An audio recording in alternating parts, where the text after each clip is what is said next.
अब ज्यादा युवा लड़कियां प्रवासी पुरुषों के डर पर खुलकर बात कर रही हैं। एक मशहूर टिकटॉकर है जो मुश्किल से 15 साल की दिखती है। लोग बात करना शुरू कर रहे हैं क्योंकि उन्हें एहसास हो रहा है कि डर में जीना सामान्य नहीं है। मैं ऐसी जगह रहना चाहती हूँ जहाँ न विदेशी हूँ, न देश से नफरत करने वाले और न ही सामान्य समझ की कमी वाले लोग हों। मुझे समझ नहीं आ रहा कि मुझे क्या करना चाहिए। हम कहाँ जाएं?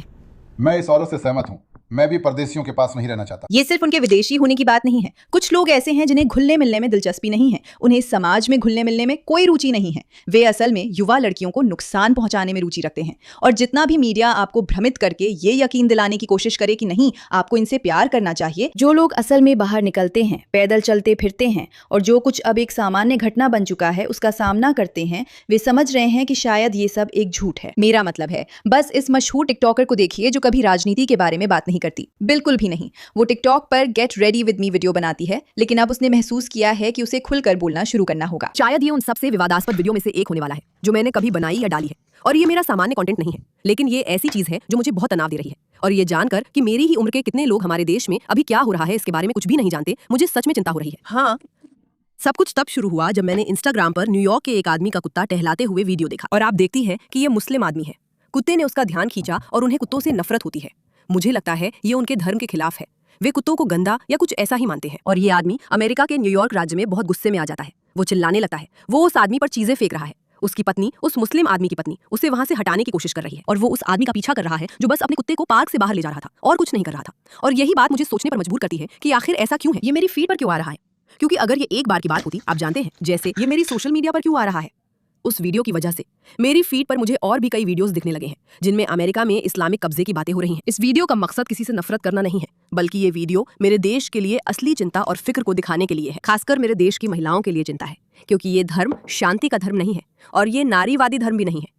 यही वो धर्म है जिसके अपने देश अफगानिस्तान में महिलाएं सार्वजनिक रूप से बोल भी नहीं सकती। आप जानती हैं क्या, ये फिर से बहुत दिल तोड़ने वाला है। वो एक टिकटॉकर है, अपने खुद के टिकटॉक वीडियो बनाती है, अपने विचार और राय रखती है, लेकिन यहाँ उसे बहुत सावधान रहना पड़ता है। मैं कोशिश कर रही हूँ कि किसी को बुरा ना लगे वगैरह वगैरह, क्योंकि उसे पता है कि अगर वो ये कहेगी तो ये उसकी जिंदगी भर के लिए मुश्किलें खड़ी कर सकता है। फिर भी उसमें इतना साहस है कि वो बात कर रही है क्योंकि उसे लग रहा है कुछ बहुत गलत है। उन्हें सार्वजनिक रूप से बोलने के लिए मौत की सजा दी जा सकती है, पीटा जा सकता है या पत्थर मारकर मार दिया जा सकता है। साथ ही उन्हें अपना पूरा शरीर ढक कर रखना पड़ता है। यूके में इस महिला विरोधी धर्म का असर दिख रहा है। मैंने डरी महिलाओं के पार्कों में बनाए कई वीडियो देखे हैं। दुकानों या सड़कों पर पुरुष कहते हैं कि महिलाओं के शरीर पर उनका हक है क्योंकि वे पुरुष हैं। यही उनकी सोच है। बड़े पैमाने पर आने वाले लोगों की भी यही सोच है। महिलाओं के बारे में भी उनकी यही सोच है। ये उनकी सोच है। जो भी अब तक इसे नहीं समझ पाया है उसे सच में अब समझना चाहिए। मेरा मतलब है, ये वीडियो बहुत वायरल हो गया इसी वजह से। और मुझे कहना होगा, मैं जो कुछ भी वो कह रही है उससे पूरी तरह सहमत हूँ। लोग मेरी पोस्ट पे कहते हैं कि मैं इस्लामोफोबिक हूँ। मैं हूँ, क्योंकि ये मुझे डराता है। ये सच में मुझे डरा देता है। ये 1970 के दशक का ईरान था जब इस्लाम ने वहां कब्जा नहीं किया था, और ये अब का ईरान है। और देखना है, ये अफगानिस्तान था जब इस्लाम ने वहां कब्जा नहीं किया था। ये अब का अफगानिस्तान है। लेबनान तब और अब, यूरोप तब और अब, मिशिगन तब और अब। हाँ, ये सच में मुझे डराता है। और अगर ये आपको नहीं डराता और आप इतना स्वीकार करना चाहते हैं, एक दिन आप सिर से पांव तक हिजाब में ढकी हुई होंगी, सिर्फ इसलिए क्योंकि आपको सहिष्णु होना था, आपको स्वीकार करना था। मुझे माफ कीजिए, मैं इसे स्वीकार करने से पूरी तरह इनकार करती हूँ। आप में से जो भी महिलाधिकारों और नारीवाद को लेकर इतनी भावुक होने का दावा करती हैं, ये कैसे नारीवादी हो सकता है? ये महिलाओं के लिए क्यों अच्छा है? ये सरासर बुराई है। छोटे छोटे बच्चे बुर्के में क्यों ढके हुए हैं? क्यों? ऐसा माना जाता है कि ये सही है ताकि पुरुषों को लालच ना हो। पेडोफाइल्स, विकृत लोग, यही ये पुरुष हैं। अगर उन्हें छोटे बच्चों की ओर आकर्षण हो रहा है और आप जानते हैं कि वे पेडोफाइल्स और विकृत लोग हैं क्योंकि उनके धर्म में उन्हें 9 साल के बच्चियों से शादी करने की इजाजत है, तो हाँ, मुझे इस्लामोफोबिक कहो, मैं हूँ। ये मुझे डरा देता है। मुझे नहीं पता कि मैं इसे बेहतर कह सकती हूँ या उन तमाम फेमिनिस्टों को ये बात इससे बेहतर कह सकती हूँ जो इस पर बोल नहीं रही हैं। देखो, ये बुर्के के बारे में नहीं है, ये कपड़ों के बारे में नहीं है। जैसे एक औरत जो चाहे वो पहन सकती है। बात उन सब चीज़ों की है जिन्हें वो बुर्का छुपा देता है। बात उन बातों की है जो वो बुर्का पहनने वाली औरतों के बारे में कहता है कि उन्हें पुरुषों की इच्छा पर समाज से हटाया जा सकता है और वे अपनी पहचान नहीं दिखा सकती। ये हर चीज में फैल जाता है। अगर आप उन समाजों को देखें जहां औरतों को बुर्का पहनना पड़ता है, ये सिर्फ कपड़ों की बात नहीं है, ये उनकी पूरी जिंदगी से जुड़ा है कि वे किससे शादी करेंगी, कहाँ जा सकती हैं, कौन सी पढ़ाई कर सकती हैं, किसके बारे में बोल सकती हैं, किस विषय पर बोल सकती हैं, क्या वे बोल भी सकती हैं। ये सारी चीजें उनसे छीन ली जाती हैं। ये एक रूपक जैसा है। औरत एक खालीपन में खो जाती है जहां औरत इस तरह गायब कर दी जाती है कि पुरुष को वो किसी कचरे के थैले जैसी गैर आकर्षक चीज लगे, इसलिए इसे ठीक माना जाता है। ये अपमानजनक और मनोबल गिराने वाला है, बिल्कुल अस्वीकार्य है। ये हर जगह हो रहा है जहां ये देश कब्जा करते हैं। ये पागलपन है, पागलपन है। महिलाएं सही हैं। याद दिला दूं, वो टिकटॉकर बहुत जवान और छोटी बच्ची है और कुछ महसूस कर रही है। इसमें कुछ तो सच में सही नहीं है। मुझे अपने देश की चिंता हो रही है, खासकर मेरे देश की महिलाओं के लिए सच्ची चिंता है, क्योंकि ये धर्म ना तो शांति का है ना ही नारीवादी। यही धर्म अफगानिस्तान में है। महिलाएं सार्वजनिक रूप से बोल भी नहीं सकती। उन्हें सार्वजनिक रूप से बोलने के लिए मौत की सजा दी जा सकती है, पीटा जा सकता है या पत्थर मारकर मार दिया जा सकता है। साथ ही उन्हें अपना पूरा शरीर ढककर रखना पड़ता है। यूके में इस महिला विरोधी धर्म का असर दिख रहा है। डरी हुई महिलाओं ने पार्क जैसी सार्वजनिक जगहों पर कई वीडियो बनाए हैं।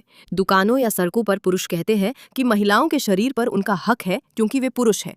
यही उनकी सोच है। यही बड़े पैमाने पर आ रहे लोगों की सोच है। यही उनकी महिलाओं के प्रति सोच है। और जिस बात ने मुझे आज ये वीडियो बनाने के लिए सच में प्रेरित किया, भले ही मैं डरी हुई हूँ, सच कहूँ तो ऐसी कोई चीज पोस्ट करने को लेकर मैं थोड़ी नर्वस हूँ, क्योंकि मैंने पहले कभी ऐसा कुछ पोस्ट नहीं किया है। लेकिन मुझे एहसास हुआ कि कितने सारे लोग इसके बारे में नहीं जानते। मुझे भी हाल ही में ही इसके बारे में पता चला और ये काफी समय से हो रहा है। मिशिगन में बड़े पैमाने पर प्रवास हो रहा है। आज मैंने एक प्रदर्शन देखा। सभी महिलाएं काले कपड़ों में पूरी तरह ढकी थी। मुझे नहीं पता उन कपड़ों को क्या कहते हैं। वहाँ बच्चे भी मौजूद थे, बच्चे उनके साथ थे और कुछ गैर मुस्लिम बच्चे ये सब देख रहे थे। वो लोग यहाँ वहाँ घूमते हुए इस्लाम से जुड़ी कोई बात चिल्ला रहे थे। मुझे नहीं पता। डंडे पर तौलिए में लिपटा एक नकली खून से सना सिर था। यही सब हम अपने देश में आने दे रहे हैं। मुझे ये बात बहुत पसंद है कि उसे खुद नहीं पता कि वो बिल्कुल अनपढ़ है, लेकिन वो सोचती है कि क्योंकि मैं अनपढ़ हूँ, मैं इसे देख रही हूँ और मुझे एहसास हो रहा है कि इसमें कुछ बहुत गलत है।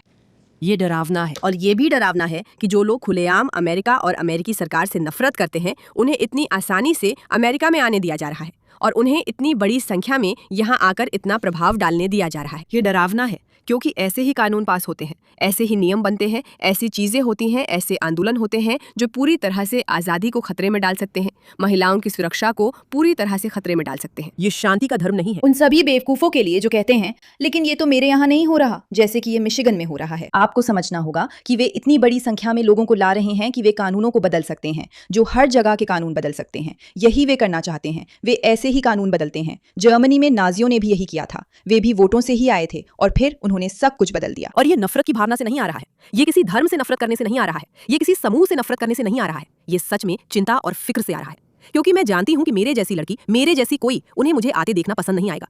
आप जानते हैं, मैं अभी टैंक टॉप पहने हुए हूँ। मैं अपने विश्वासों पर वीडियो बना रही हूँ, अपनी राय रख रही हूँ और खुलकर बोल रही हूँ। और ये सोचकर डर लगता है कि वो संस्कृति मेरे कानूनों, मेरे देश पर असर डाल सकती है। जहाँ मैं रहती हूँ, जहाँ मैं बसती हूँ, जहाँ वो महिलाएं रहती हैं जिन्हें मैं प्यार करती हूँ। ये मेरा सामान्य कंटेंट नहीं है और मुझे लगता है कि इस वीडियो के बाद मैं निश्चित रूप से अपने सामान्य कंटेंट पर वापस आ जाऊंगी, क्योंकि ये बहुत भारी है और मैं, आप जानती हैं, लगातार इसके बारे में बात नहीं करना चाहती। लेकिन ये डरावना है कि मुझे इसके बारे में पहले पता नहीं था कि मेरे आसपास मेरी उम्र के लोग इसके बारे में नहीं जानते। हम अनजान थे क्योंकि न्यूज में कुछ नहीं दिखाया गया। मुझे लगता है कि ये ऐसी चीज है जिसे हम सभी को ध्यान में रखना चाहिए और सतर्क रहना चाहिए, क्योंकि हम एक महान देश में रहते हैं जो स्वतंत्रता और शांति को महत्व देता है। आप जानते हैं, इसमें कुछ कमियां जरूर है, लेकिन मैं बहुत आभारी हूँ कि मैं अमेरिका में रहती हूँ और मैं नहीं चाहती कि यहाँ जिन चीजों को हम इतनी कीमती मानते हैं वे उन लोगों के बड़े पैमाने पर आने से बदल जाएं जो बिल्कुल विपरीत सोच रखते हैं। फिर से कहूँ तो ये बिल्कुल भी मेरा सामान्य कंटेंट नहीं है। ये एक अनपढ़ टिकटॉकर के लिए काफी साहसिक है कि उसने तय किया कि इसमें कुछ गलत है और उसे इस पर बोलना चाहिए। कई युवा लोग अनजान और बेवकूफ हैं। वे मानते हैं कि बात बस इतनी है कि वे नस्ल भेदी हैं। ऐसा नहीं है दोस्तों। तथ्य जानो, जानकारी लो और समझो कि ये सब एक सोची समझी योजना है। इसके पीछे एक सिस्टम है। वे जानते हैं और वही कर रहे हैं। आपके फॉर यू पेज पर ये चीजें इसलिए आ रही हैं क्योंकि ऐसी लाखों वीडियो हैं। बदलाव जरूरी है। धन्यवाद।